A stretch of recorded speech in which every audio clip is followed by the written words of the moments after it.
हाँ जी, आज का पॉइंट बच्चों यहां पे आता है all the capital goods are producer goods, okay, but all the producer goods are not capital goods. बेटे इन दोनों बातों को ना पहले दो पार्ट्स में हम लोग पढ़ेंगे और समझेंगे तो हमें समझ में जल्दी आएगा। उसने कहा कि जितनी भी कैपिटल गुड्स हैं वो सभी गुड्स प्रोड्यूसर गुड्स हैं। अभी सर प्रोड्यूसर तो इस्तेमाल करते हैं कैपिटल गुड्स, कोई शक नहीं है, और कैपिटल गुड्स को अगर एक आम आदमी अपने घर में इस्तेमाल करता है तो उसको कैपिटल गुड्स की बजाय उसको ड्यूरेबल यूज कंज्यूमर गुड्स बोलते हैं, ना कि कैपिटल गुड्स बोलते हैं। तो यस, ये बात सही है। एक तो पहले इसको ध्यान रखें। दूसरा, इस क्वेश्चन को आंसर करने से पहले यह ध्यान रखें कि जो प्रोड्यूसर हैं बेटा वो सिर्फ और सिर्फ मशीनें ही नहीं इस्तेमाल करते, वो रॉ मटेरियल भी इस्तेमाल करते हैं फिनिश्ड गुड्स में कन्वर्ट करने के लिए। हाँ बिल्कुल सही, क्योंकि रॉ मटेरियल खरीदेंगे तो उसके ऊपर वर्किंग करेंगे तो फिर वो धीरे धीरे उसका क्या बनाएंगे, फिर फिनिश्ड गुड्स बनाएंगे और फिनिश्ड गुड्स को आप मार्केट में बेचोगे। इसका मतलब प्रोड्यूसर बेटा सिर्फ कैपिटल गुड्स मींस मशीनरी ही नहीं यूज करता, वो रॉ मटेरियल भी यूज करता है, जिसको इन्वेंट्री इन्वेस्टमेंट के नाम से जानते हैं, डेल्टा स्टॉक के नाम से जानते हैं। तो अब जब हम इन बातों को समझ पाए हैं, अब आप उसकी लाइन को पढ़ें, आप जवाब भी दे पाएंगे कि capital goods includes only fixed assets of the producer, these are durable use producer goods. हाँ ये भी ठीक है। On the other hand, goods used as raw material are single use producer goods, ये भी ठीक है। These are not repeatedly used in the process of production. Accordingly, all the producer goods are not capital goods, but all the producer goods are not capital, but all the capital goods are producer goods. तो उसने जो first line आपको बोली कि all the capital goods are producer goods, तो बात बेटा वो सही थी, आधी लाइन बिल्कुल सही थी, क्योंकि कैपिटल गुड्स वही हैं जो प्रोड्यूसर इस्तेमाल करते हैं। But all the producer goods are not capital goods, क्योंकि प्रोड्यूसर सिर्फ कैपिटल गुड्स ही इस्तेमाल नहीं करते, सिर्फ मशीनरी ही नहीं इस्तेमाल करते बेटा, वो डेल्टा स्टॉक, जिसका दूसरा नाम क्या होता है, इन्वेंटरी इन्वेस्टमेंट, तो ये भी करते हैं। तो बेटा इसका मतलब जो दूसरी लाइन लिखी है, these are not repeatedly used वाली लाइन लिखी है, accordingly all the producer goods are not capital goods, क्योंकि अगर आप प्रोड्यूसर गुड्स की बात करते हैं तो प्रोड्यूसर कैपिटल गुड्स को भी यूज करते हैं, साथ में इन्वेंट्री इन्वेस्टमेंट भी इस्तेमाल करते हैं। तो बच्चे दोनों स्टेप्स जो लिखे हैं क्वेश्चन नंबर 4 के अंदर, वो दोनों कंसेप्ट करेक्ट है। डन है बच्चों? चलिए आगे बढ़ते हैं। आगे बढ़ते हैं तो क्वेश्चन आपसे पूछ लिया गया है टेस्ट योरसेल्फ 3 के अंदर, all machines are capital goods. तो आपको जवाब देके ये बताना है, हमारा क्वेश्चन हो गया सारी की सारी मशीनें कैपिटल गुड्स हैं, क्या ये सही है? तो जरा देखते हैं बेटा क्या ये सही है। हाँ मन्नत बेटा, क्या ये सही बात लिखी है? All the machines are capital goods. जी मन्नत। प्रोड्यूसर के लिए कैपिटल और हमारे लिए ड्यूरेबल है। तो बेटा यस और नो अगर बोले तो क्या बोलोगी, यस बोलोगी या नो बोलोगी? नो। नो, बिल्कुल सही, बिल्कुल सही कह रही है कि नहीं सर, बिल्कुल नहीं। मशीन तो मशीन है सर, उसी मशीन का इस्तेमाल अगर कंज्यूमर करेगा तो ड्यूरेबल कहलाएगा, ड्यूरेबल यूज कंज्यूमर गुड बन जाएगी। और उसी मशीन का इस्तेमाल अगर प्रोड्यूसर अपने पास कर लेगा तो यस कैपिटल गुड्स बन जाएंगी। तो सिर्फ ये कह देना कि सारी मशीनें कैपिटल गुड्स हैं तो गलत है सर। प्रोड्यूसर यूज करेगा तभी बोलोगे ना यार, हम अपने घर में यूज करेंगे तो कैसे चलेगा, फिर तो वो ड्यूरेबल कंज्यूमर है।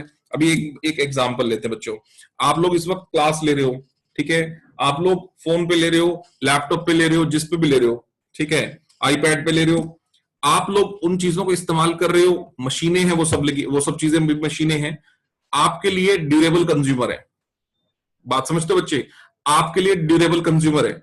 लेकिन जो मैं लैपटॉप से मैं चला रहा हूं क्लास, मेरे लिए ये ड्यूरेबल कंज्यूमर नहीं है। मेरे लिए ये मशीन जो बन गई है, ये लैपटॉप जो बन गया है, ये कैपिटल गुड है, क्योंकि मैं यहां पर प्रोड्यूसर हूं, मैं सर्विसेज प्रोड्यूस कर रहा हूं, और वही लैपटॉप आपके पास होगा तो ड्यूरेबल कंज्यूमर होगा, मेरे पास होगा तो कैपिटल गुड्स या प्रोड्यूसर गुड होगा। आई थिंक आपको समझ में आ गया बेटा कि लैपटॉप वही है, पर दोनों के लिए ये चीज अलग अलग है। डन है बच्चे? चलिए अगली बात पे आते हैं। डिफरेंस क्या होता है सर कैपिटल गुड्स के अंदर और कंज्यूमर गुड्स के अंदर?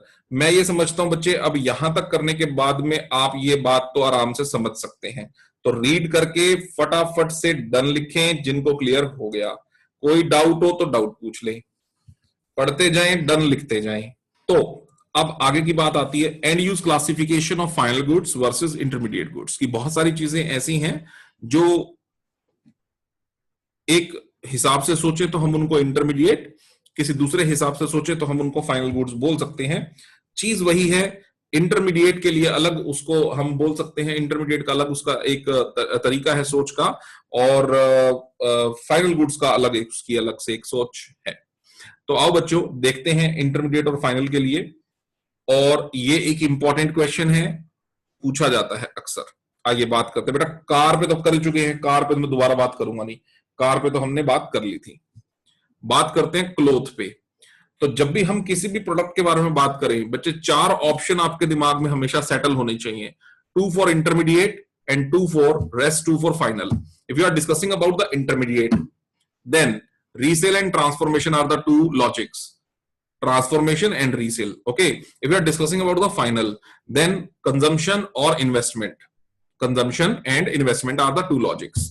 तो जब मैं बात करता हूं क्लोथ की, तो क्लोथ बेटे आप अगर बात करें, 4 एलिमेंट्स मैंने ऊपर लिख भी दिए हैं, देखो, कंजम्पशन एलिमेंट, इन्वेस्टमेंट एलिमेंट, ये दोनों एलिमेंट उस चीज को फाइनल बनाएंगे।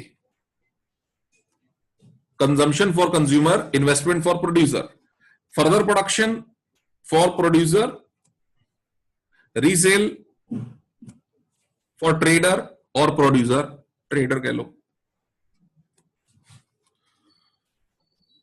ठीक है। और ये यहां पर ये हो गया फाइनल, ये इंटरमीडिएट हो गई, यहां फाइनल ये कंज्यूमर के लिए, ये प्रोड्यूसर के लिए। यानी 2 एलिमेंट प्रोड्यूसर के साथ लगेंगे बच्चे, एक ट्रेडर के साथ और एक कंज्यूमर के साथ, ये ऐसा कह सकते हो, है ना, ये हो गए। तो अब जब बात करते हैं क्लोथ की, तो लिस्ट ऊपर वाली खोल के रखी है हमने ताकि हमें समझ में आ जाए। अब अगर हम बात करें क्लोथ क्या कंजम्पशन के लिए घर में इस्तेमाल कर सकते हैं? सर क्यों नहीं कर सकते? हम हाउस होल्डर कपड़ा इस्तेमाल करते हैं ना, करते हैं सर, शर्ट बनवाने के लिए, है ना। तो यस, कपड़ा या एज इट इज कपड़ा भी इस्तेमाल कर सकते हैं, तो कंजम्पशन है वहां पर, तो यस वहां पर फाइनल प्रोडक्ट हो गया ड्यू टू द कंजम्पशन। रही बात इन्वेस्टमेंट पॉइंट ऑफ व्यू से, तो बच्चे मान लो किसी टेलरिंग हाउस ने 1000 मीटर कपड़ा खरीदा, उसमें से 800 मीटर कपड़े की शर्ट्स बनवाने में लगा दिया, प्रोसेस में लगा दिया, बन गई शर्ट, और 200 मीटर कपड़ा ऐसा है, 200 मीटर कपड़ा ऐसा है बेटा जिसकी अभी तक शर्ट बनी नहीं है, रॉ मटेरियल बच गया है। तो at the end of the accounting year जो बच गया है वो ऑटोमेटिकली कैपिटल फॉर्मेशन है, तो वो इन्वेस्टमेंट हो गई, तो इन्वेस्टमेंट हो गई तो वहां पर वो बन जाएगी आपकी जो है इन्वेस्टमेंट पॉइंट ऑफ व्यू से भी फाइनल, ठीक है। तो दोनों लॉजिक लग गए बेटा, कंज्यूमर के लिए कंजम्पशन लग गया, प्रोड्यूसर के लिए इन्वेस्टमेंट लग गया। अगर वही कपड़ा एक टेलरिंग हाउस खरीद ले फॉर द फर्दर प्रोडक्शन, तो वहां पर जो है फर्दर प्रोडक्शन हो गया, तो वो हो गया आपका ट्रांसफॉर्मेशन एंगल, तो वहां पर इंटरमीडिएट हो जाता है। और वही कपड़ा अगर कोई ट्रेडर खरीद ले, स्टॉकिस्ट खरीद ले, ठीक है, कोई स्टॉकिस्ट खरीद ले अपने पास की वो उसको बाद में बेचेगा, होलसेलर खरीद लिया रिटेलर को बेचने के लिए, रिटेलर ने खरीद लिया आगे बेचने के लिए, कौन है वो? ट्रेडर है। तो वो ट्रेडर अगर खरीद लेगा तो रीसेल एलिमेंट भी लग जाएगा। तो वहां अगर फर्दर प्रोडक्शन और रीसेल एलिमेंट लगा देते हैं तो इंटरमीडिएट हो गया, और पहले दो एलिमेंट लगा देंगे तो फाइनल हो गया। डन है, तो क्लोज भी क्लियर हो गया जी। यही बात कुछ अगर हम शुगर के साथ लगाएं, सेम 4 एलिमेंट लग सकते हैं बच्चे शुगर के साथ भी, मैं डिटेल नहीं करता, कर लेना आप लोग। डन है बच्चों। अब बात करते हैं डॉक्टर सर्विसेज की। सोचो आप, डॉक्टर की सर्विसेज है सर, ध्यान से सोचना पड़ेगा। हम लोग घर में इस्तेमाल कर सकते हैं डॉक्टर की सर्विसेज। मान लो घर में इस्तेमाल का मतलब डॉक्टर को घर नहीं बुलाना, जाना डॉक्टर के पास ही है, मतलब हम लोग बीइंग ए कंज्यूमर डॉक्टर की सर्विसेज जाकर के ले सकते हैं, ठीक है ना, फॉर डोमेस्टिक पर्पसेस, ये कहना चाहता हूं। तो वहां पर कंजम्पशन एंगल लग गया बेटा, यस, पहली बात डन हो गई।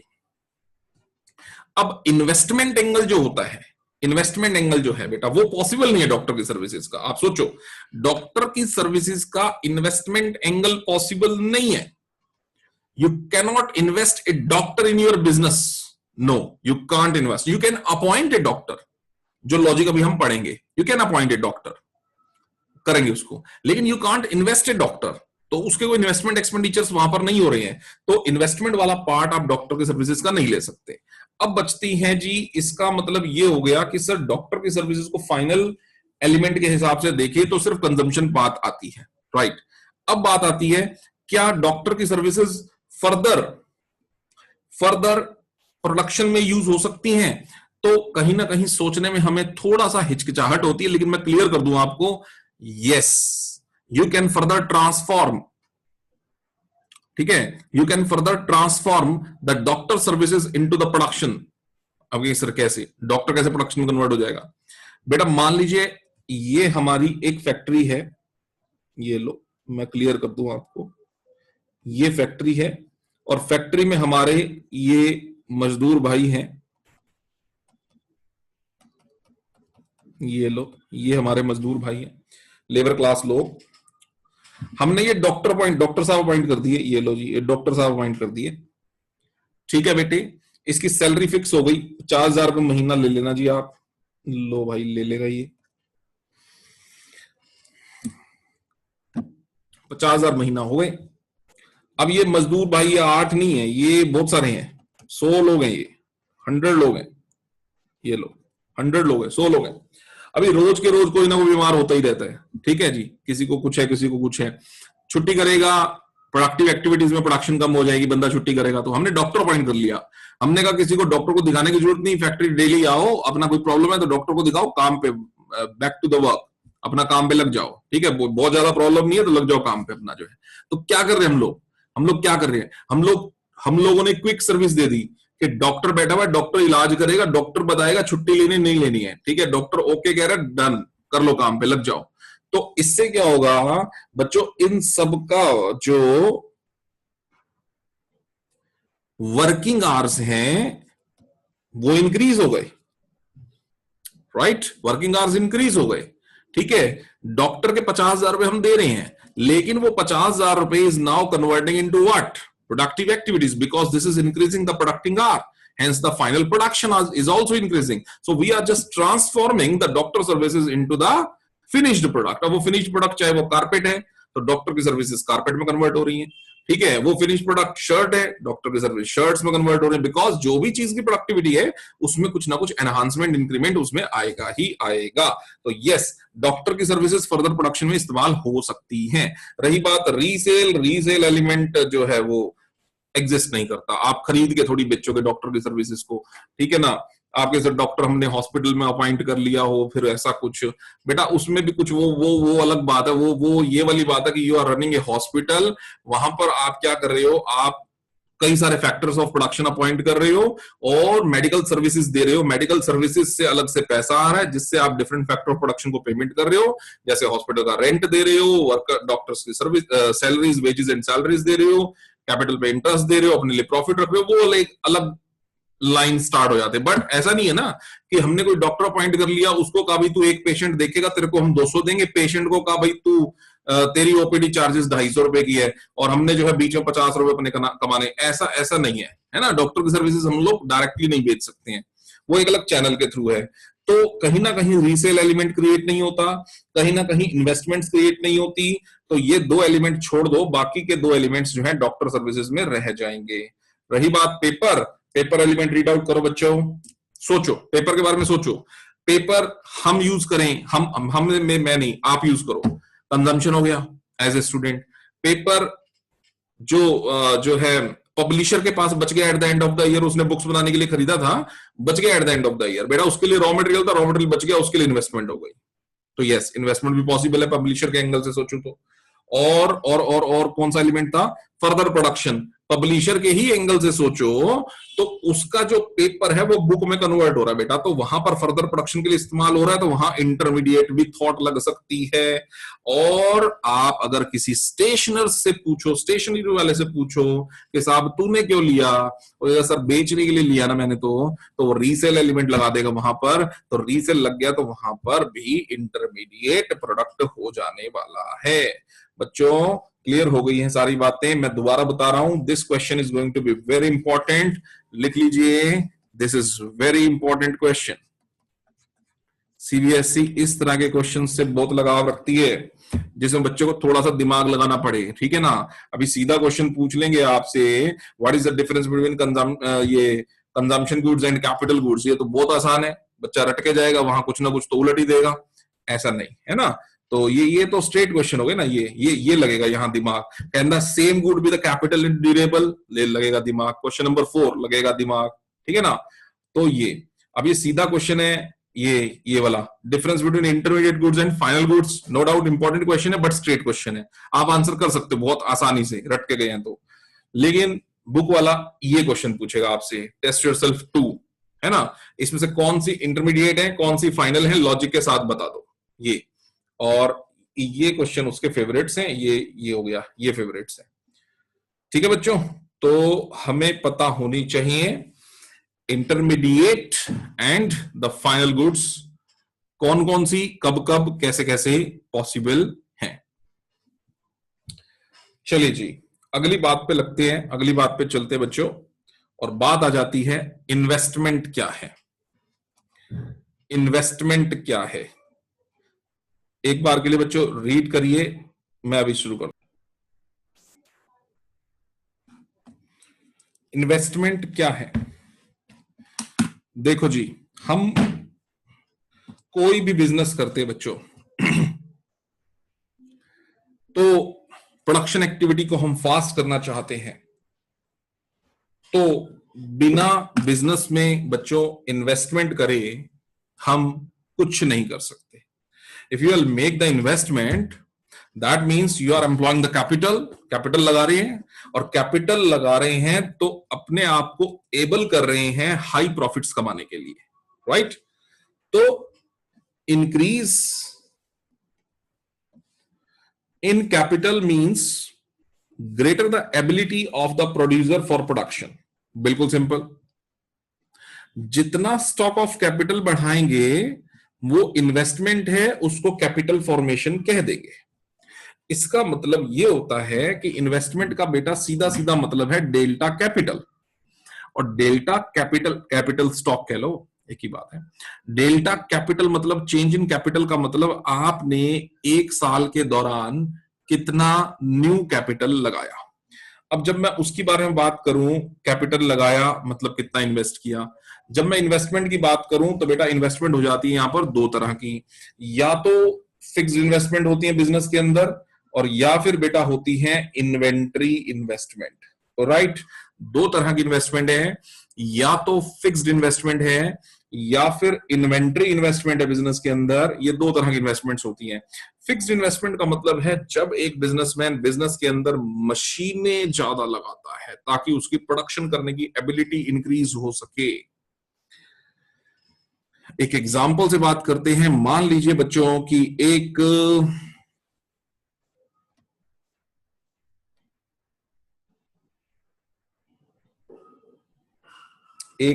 टेलरिंग हाउस है, और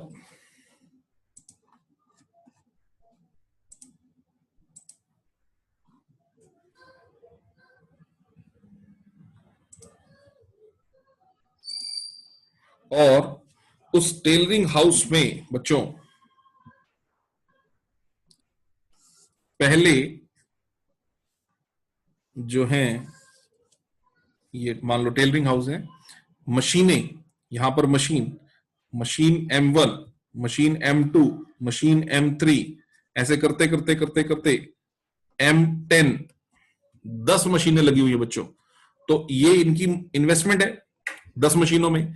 फिर इन्होंने क्या किया, ड्यूरिंग द ईयर इसमें टेलरिंग हाउस में इन्होंने सिविंग मशीन नंबर 11, 12, ये 2 मशीनें और इसके अंदर लगा दी टेलरिंग हाउस के अंदर। तो बच्चों ये जो इन्वेस्टमेंट कहलाएगी, जो 2 मशीनें और लगा दी हैं, ये जो इन्वेस्टमेंट कहलाएगी, ये कहलाएगी फिक्स्ड इन्वेस्टमेंट। डन है बच्चों बात? पहले 10 सिविंग मशीन थी in the beginning, at the end of the year 12 मशीनें हो गई, तो फिक्स्ड इन्वेस्टमेंट 2 मशीनों की हो गई।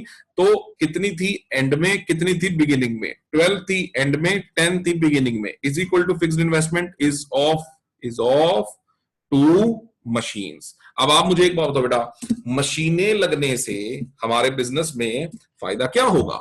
हमारी प्रोडक्शन करने की एबिलिटी बढ़ेगी, ठीक है, GDP growth, gross domestic product obviously sir बढ़ेगा। तो ये रहे, देखो कैपेसिटी बढ़ गई, जीडीपी बढ़ गया, सब अच्छा अच्छा होगा, क्योंकि कहीं ना कहीं बिजनेस में हम और भी ज्यादा, पहले से भी ज्यादा एबल हो जाएंगे जब भी ऐसा होने होगा। ठीक है बेटे, ये हो गया पहला एलिमेंट हमारा कंप्लीट। अब आती बात, सर दूसरी तरह की इन्वेस्टमेंट क्या है? इन्वेंट्री इन्वेस्टमेंट किसको बोलते हैं? बच्चों जरूरी तो नहीं ना कि एक बिजनेसमैन मशीनों की फॉर्म में ही इन्वेस्टमेंट बढ़ाए। वो हो सकता है रॉ मटेरियल में इन्वेस्टमेंट बढ़ जाए, सेमी फिनिश्ड गुड्स बढ़ जाएं, फिनिश्ड गुड्स बढ़ जाएं, पहले से ज्यादा हो जाएं। ये जितनी भी तरह की इन्वेस्टमेंट होगी, ये होगी इन्वेंट्री इन्वेस्टमेंट, इन्वेंट्री में बढ़ोतरी, जिसको हम किस नाम से पुकारते हैं जानते हैं? Inventory investment. अब यहां एक बात समझने की है, ये जो टेलरिंग हाउस है बच्चों, इसके पास शुरू में, ध्यान से समझना बच्चों, शुरू में 1000 मीटर कपड़ा था इस साल की शुरुआत में, और इस साल के अंत में इसके पास हो गया 1500 मीटर कपड़ा।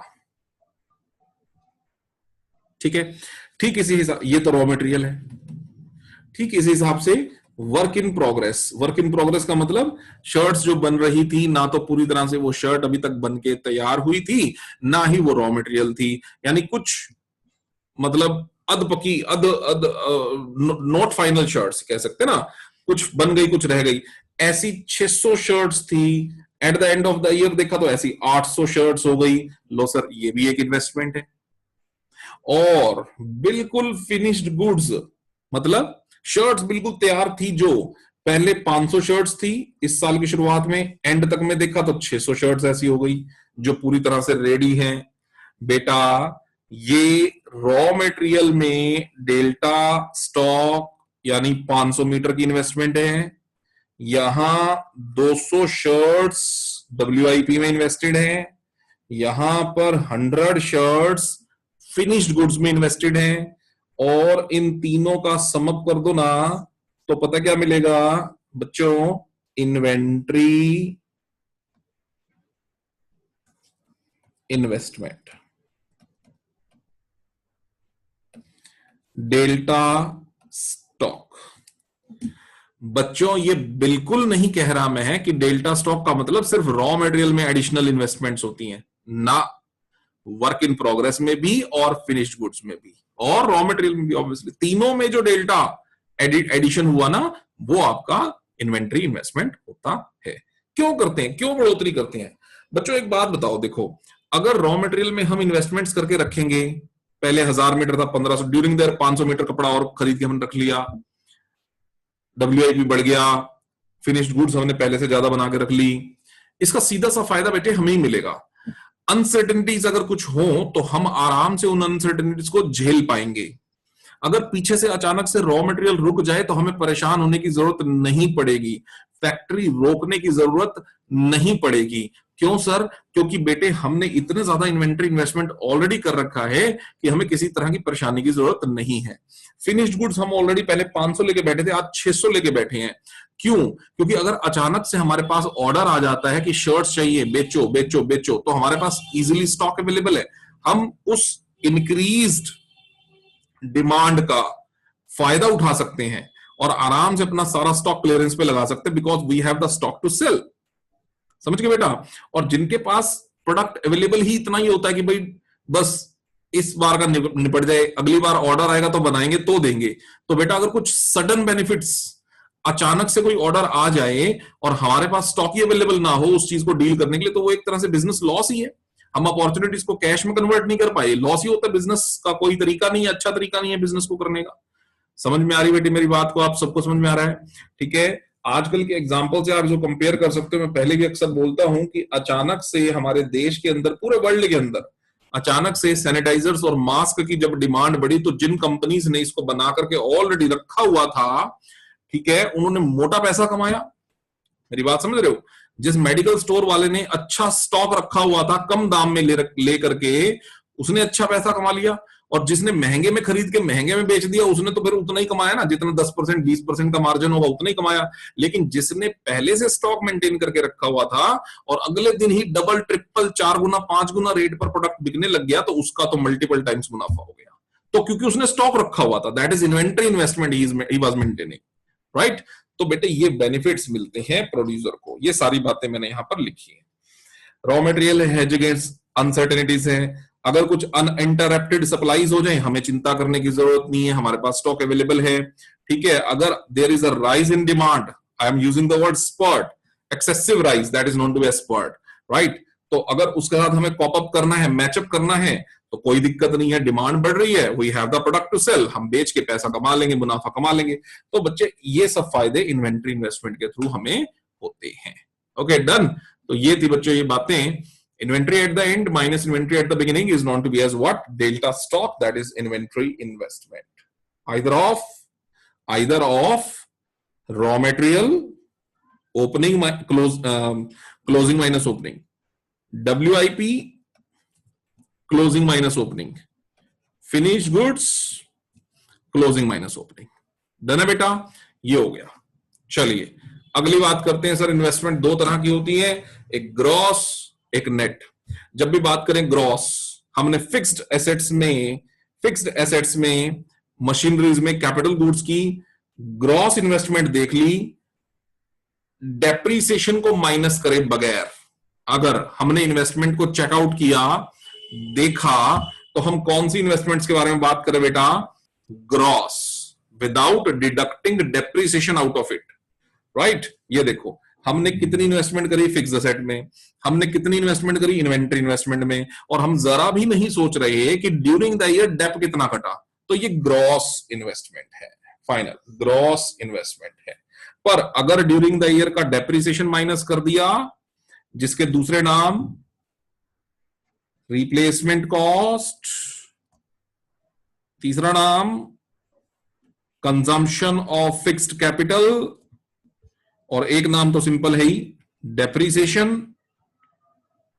और बस। ठीक है। तो बच्चे ये तीन नाम हो सकते हैं ना डेप्रीसिएशन के। तो अगर हम ग्रॉस वैल्यूएशन ऑफ इन्वेस्टमेंट में से, जितने रुपए की ग्रॉस इन्वेस्टमेंट करी है, उसमें से during the year depreciation minus करके फिर बात करें कि इन्वेस्टमेंट कितने की हुई है, तो वो इन्वेस्टमेंट क्या कहलाते हैं बेटा? Net investment. और वो डेप्रीसिएशन कभी भी इन्वेंट्री पे नहीं लगता, स्टॉक पे नहीं लगता कभी भी डेप्रिसिएशन। बच्चों डेप्रिसिएशन हमेशा किस पे लगता है? फिक्स्ड एसेट की वैल्यूएशन पे। यानी जितने रुपए की आपने during the year capital nature की एसेट्स कैपिटल गुड्स खरीदी हैं, उसके ऊपर से डेप्रिसिएशन काटोगे तो नेट हो जाएगा, नहीं काटोगे तो ग्रॉस हो जाएगा। और इन्वेंट्री इन्वेस्टमेंट ग्रॉस भी वही होता है, नेट भी वही होता है। और इसके फायदे हमें पता है। ग्रॉस अप के जीडीपी ग्रोथ हमारा बढ़ेगा, जितनी भी इन्वेस्टमेंट करेंगे बेटा उससे हमारा जीडीपी ग्रोथ बढ़ेगा, अवेलेबिलिटी ऑफ कैपिटल बढ़ेगी, ठीक है, कहीं ना कहीं लेबर एफिशिएंसी, एम्प्लॉयमेंट सब बढ़ेगा। क्यों एम्प्लॉयमेंट क्यों बढ़ेगा बेटा? मेरी बात सुनो, जब हमारे पास 10 मशीनें थी, तो एक मशीन पे मान लो एक टेलर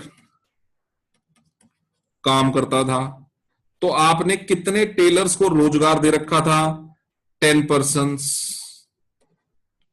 आज मशीनें 12 हैं बेटा, कितने लोगों को रोजगार दोगे? सर 12%। बच्चे आप खुद ही बताओ, एम्प्लॉयमेंट अपॉर्चुनिटीज बढ़ेंगी ना देश के अंदर, क्योंकि आपने बिजनेस के लेवल को बढ़ाया, मशीनें बढ़ाई, जिससे हमारी क्या हुआ, प्रोडक्शन करने की जो पोटेंशियल है, हमारा एबिलिटी है वो बढ़ा। तो अगर आप रॉ मटेरियल भी साथ साथ मेंटेन कर ही रहे हो ज्यादा ज्यादा ज्यादा, और मशीनें तो आपकी प्रोडक्टिव एक्टिविटीज को बढ़ा ही रही हैं, तो कहीं ना कहीं आपको लेबर तो चाहिए होगी उस चीज को पॉप अप करने के लिए, तो आप देश में एम्प्लॉयमेंट अपॉर्चुनिटीज को भी बढ़ा रहे हो। तो ये सारे फायदे बच्चों इन चीजों के। ठीक है जी, चलिए जल्दी से पढ़िए बेटा, ग्रॉस वर्सेस नेट, जल्दी से पढ़ करके ओके लिखेंगे, ग्रॉस वर्सेस नेट।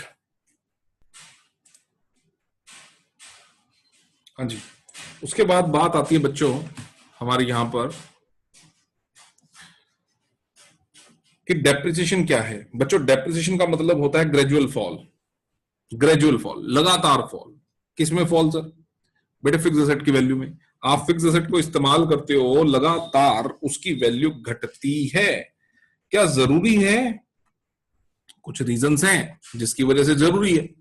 जैसे जरूरी है आप खरीद रहे हो नॉर्मल वेयर एंड टेयर, छोटी मोटी टूट फुट, एक्सीडेंटल ब्रेकडाउन, है ना, जो मशीन का इस्तेमाल कर रहे हो एक्सीडेंटल ब्रेकडाउन हो जाए उस मशीन का, या फिर obsolescence of some capital equipment, out of trend हो जाना किसी चीज का। ठीक है, जब वो चीज आप लेके आए थे तो ट्रेंडी चीज थी, ज्यादा बिकती थी, चीज की वैल्यू थी, आप खरीद के ले आए, लेके आए तो उसके लेटेस्ट वर्जन आ गए मार्केट के अंदर, अपग्रेडेड टेक्नोलॉजी आ गई, तो ऑब्वियसली चीज के ऊपर बेटा चीज की वैल्यू घटेगी ऑब्वियसली, और वो डेप्रिशिएट हो ही जाएगी। तो इसीलिए डेप्रिसिएशन कई रीजंस की वजह से लगता है ना, ये सारे रीजंस लिख दिए, wear and tear, accidental breakdown and obsolescence of the capital equipments etc. So this is called the depreciation. ये वाला पॉइंट बच्चों मैं बताऊंगा बाद में आपको, एक्सपेक्टेड एंड अनएक्सपेक्टेड, अभी जरूरत नहीं पड़ेगी इसकी, इसको डिस्कस करेंगे। And the last point, stock versus flow. बच्चों किसी भी इकोनॉमिक वेरिएबल की वो quantity, the quantity of an economic variable which is measured at a particular point of time, जिसको आप एक पर्टिकुलर समय पे मापते हो, स्टॉक है। और जिसको आप during given period of time मापते हो, एक टाइम गैप में मापते हो, वो फ्लो है। और एक बड़ा फेमस एग्जांपल लेकर के मैं बताता हूं बच्चों, आइए समझाता हूं मैं स्टॉक एंड फ्लो। अक्सर मैं एग्जांपल लेता हूं, आइए देखो बच्चों, मान लीजिए ये एक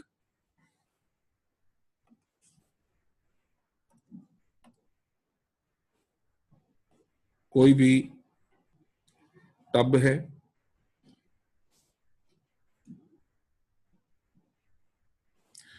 और आपने इसके अंदर एक टैप ऑन कर दी है,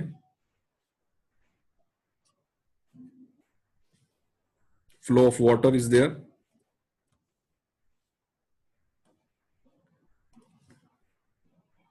ठीक है, flow of water is there, ये लो ये टैप ऑन कर दिया, और ये लो पानी होना स्टार्ट हो गया बेटा इसके अंदर।